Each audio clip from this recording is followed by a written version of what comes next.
If you're anything like me, you stopped listening to health podcasts years ago. You threw your supplements in the garbage and you started realizing there's no reason to pay for anything. Because training daily is the only vitamin you actually need. You can miss me with all the wearables, and I don't need some green juice that's gonna make me more athletic. Here's the 5 strength side rules that we live by that develops that Greek god statuesque body.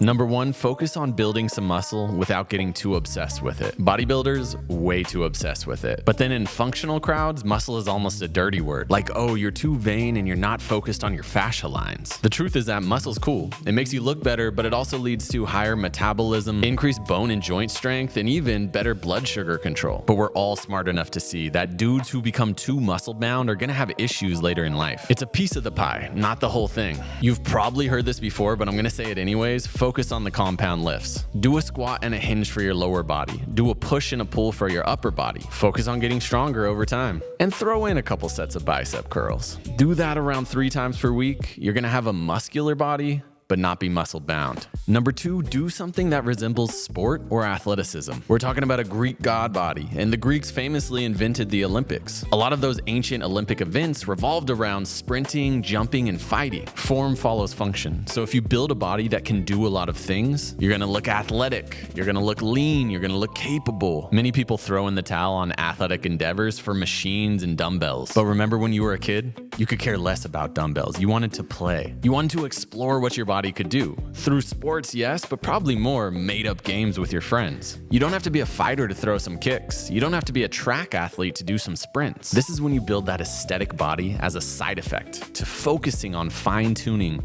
your human capabilities.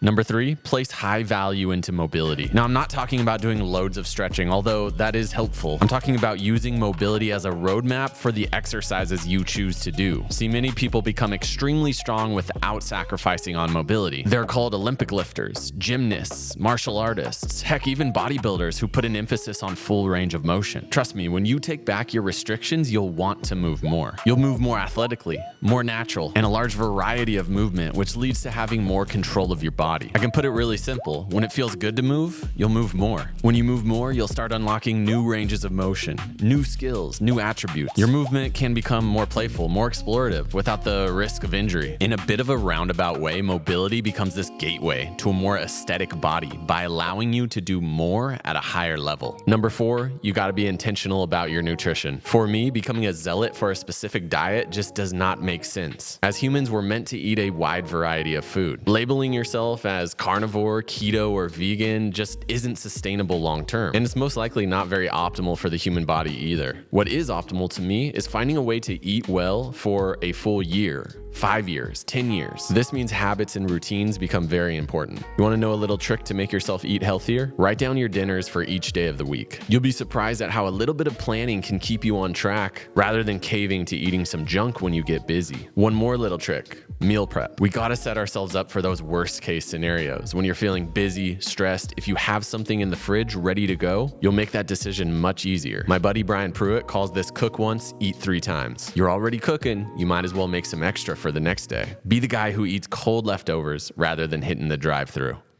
Last rule, maybe most important, go outside often. We're living in a society that's trying to make you a consumer. Sit on the couch, hit the vape, scroll through Instagram, get some Postmates. Guys, we gotta become the creators, live with intention, and that happens outside where things become more expansive. Touch the grass, see the horizon, feel the sun on your skin. It's really hard to get in phenomenal shape when you're stressed, depressed, and not feeling motivated. Nature has this way of making us feel connected to the mystery of life. When things are flowing and feeling good, you make the healthy decisions. It becomes far easier to follow these 5 rules for getting in badass shape. If you follow these rules, I guarantee that you'll have a complete transformation in just 90 days. Do it for a full year, you'll be unrecognizable. The movement I'm doing in this video hits a lot of the rules. It's athletic, mobility focused, some are more strength oriented, and I typically do it outside a couple times a week. This isn't the way that you need to move by any means, but for me, it's very enjoyable. I can teach you how to develop your own natural movement practice. It's called the Human Animal Method, and I got a 25% off code below in the pinned comment. I want to hear from you guys. What's rule number 6 that needs to be added? We're going to send the Human Animal Method for free to the top comment below. Here's to some good movement, as always.